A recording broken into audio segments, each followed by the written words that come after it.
నేను ఎంక్వైరీ చేసిన విషయం మీకెలా తెలిసింది? ఈ ప్రపంచం చాలా చిన్నదండి. మీరు వచ్చి వెళ్ళిన తర్వాత మా స్టాఫ్ ఫోన్ చేసి చెప్పారు. ఓ అవునా? ఏదో ఆడపిల్ల తరపు వాళ్ళం కదా, అబ్బాయి ఎలాంటివాడో ఏంటో అనేది మేం తెలుసుకోవాలని తాపత్రయం ఉంటుంది కదా. మీరు ఎంక్వైరీ చేయడం మంచిదండి. మంచిదా? అవునండి. నాకు ఒక చెల్లుండి తను ఎవరినో ప్రేమించిందని చెప్తే నేను మీలాగే ఎంక్వైరీ చేసేవాడిని. అవునండి, మా పేరెంట్స్తో మీ ఇంటికి రావచ్చా?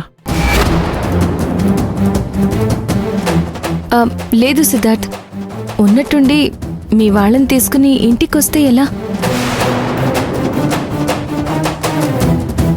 అయినా మగపెళ్లి వాళ్ళు ఎవరు ఆడపిల్ల ఇంటికి రావడానికి ఒప్పుకోరు కదా. పర్వాలేదండి, నేను ఒప్పిస్తాను. మా పేరెంట్స్ నా మాట కాదనరు.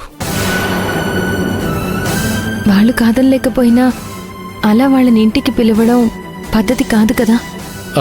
సరే అయితే మీరే మా ఇంటికి రండి. మీ ఇద్దరి విషయం ఇంకా ఇంట్లో వాళ్ళకి తెలియదు, నా ఒక్కదానికి మాత్రమే తెలుసు. ఇప్పుడు ఇంట్లో వాళ్ళెవ్వరూ రాకుండా నేనొక్కదాన్ని మీ ఇంటికొస్తే మీ వాళ్ళకైనా ఎలా ఉంటుంది చెప్పండి? అది కరెక్ట్ కాదు కదా. అదేంటండి, మా వాళ్ళని వద్దంటారు, మీరు రానంటారు.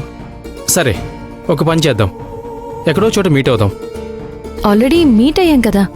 నేను శౌర్య మీరు కాదండి. మా పేరెంట్స్తో కలిసి నేను వస్తాను, మీరు శౌర్యతో రండి. అలా రావడానికి మీ పేరెంట్స్ వాళ్ళు ఒప్పుకుంటారా? ఒప్పించే బాధ్యత నాది కదండి. వాళ్ళకి అభ్యంతరం లేదు అంటే కలవడానికి నాకు ఎలాంటి అభ్యంతరం లేదు.